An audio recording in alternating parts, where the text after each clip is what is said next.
I'm John Batchelor. This is the John Batchelor Show. Growth. Have we got a growth problem? That is, the American economy, after a recession, after a deep recession, growth is to achieve 4, 5, 6, 7, even 8%. We're not getting to 3. We're not getting to 2. Where's the growth? Is this the new normal? Joseph Bruce-Wellis follows this story for Bloomberg Economics. He's a senior economist at Bloomberg Economics, part of Bloomberg LP. And they put out a newsletter each morning. And I read Joseph's remarks first, and then I read his colleagues, and I think, where's the growth? I see why it's not here. I want to know where it went to. Is this the end of growth in the American economy? Have we, at this point, to rearrange our thinking that growth is in Asia? Growth is in Europe, but not here. Joe, a very good evening to you. Good evening. Thanks for having me on again. All right. I know it's a great big inarticulate word, growth, but 7%, 6%, that's rational. We can ask for that, and it's not coming. Do we know why yet? Well, we have a pretty good idea what occurred is that we had another bout of instability out of the Middle East, the primary oil-producing region in the world. That sent oil skyrocketing. Gasoline prices trailed up after it. That rise in gasoline above $4 a gallon offset the fiscal stimulus that was put in place at the end of 2010, which is intended to boost growth this year.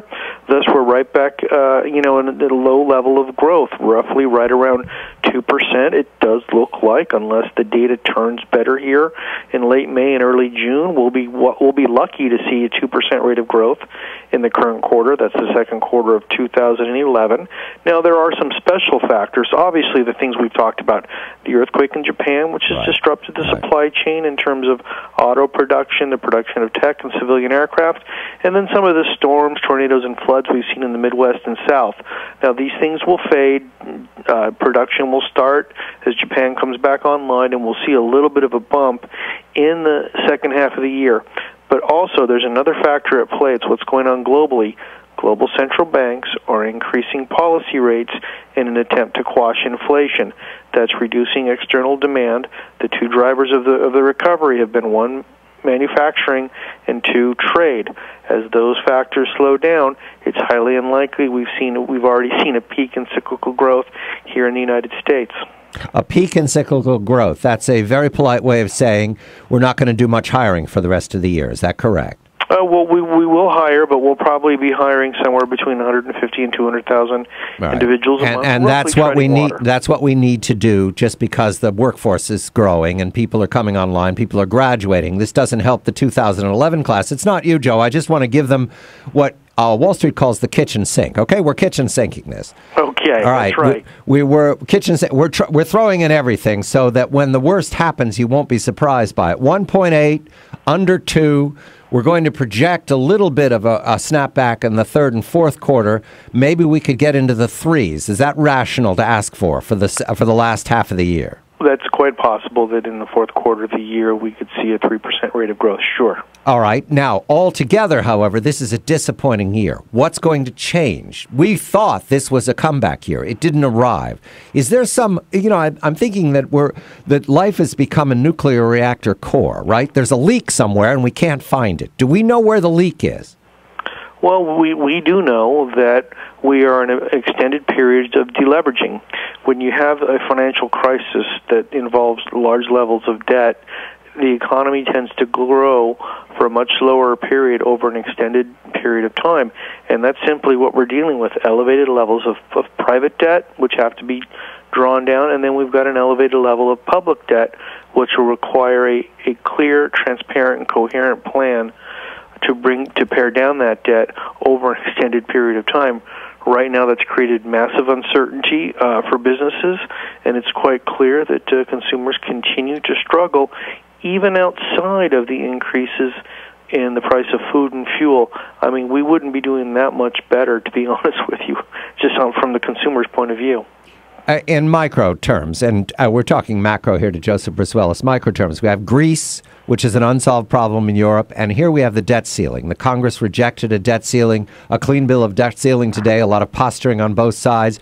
And in Greece, they continue to talk to the Germans. They hold their hands. They do everything they can. They sing them little songs in German, to make them feel better about what's got to happen, which is taking a lot of losses on the loans to the Greeks. Are either of those two events drivers, or are they symptoms of this slow growth period, Joe? In part, they are driving some portion of the problem.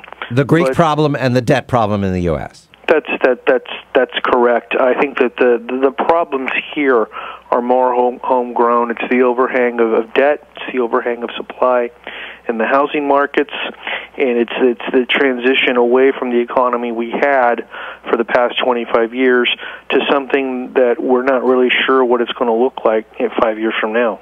We had some numbers today, back to the U.S. economic reports, that you have described politely as disappointing, weak. Okay, fine. Yeah. No, are these consistent with what we'd already expected in the second quarter? I want a kitchen sink here. Are we getting even weaker numbers than we wanted to see? Growth decelerating at a much faster pace than was expected. We saw it in the Chicago PMI number for May. We'll likely see it tomorrow morning. What does PMI mean? Purchasing Managers Index, excuse me, I'm sorry about that. The Institute for Supply Management's estimate of national manufacturing conditions will come out tomorrow morning. That's Wednesday. It will likely reflect the same picture, growth slowing at a much faster pace. Consumer confidence is just down in the dumps. Right. We saw a real reversal in consumer confidence, and it does look like the unemployment rate will remain stuck right at 9% in May based on what's called the labor differential inside that consumer confidence survey.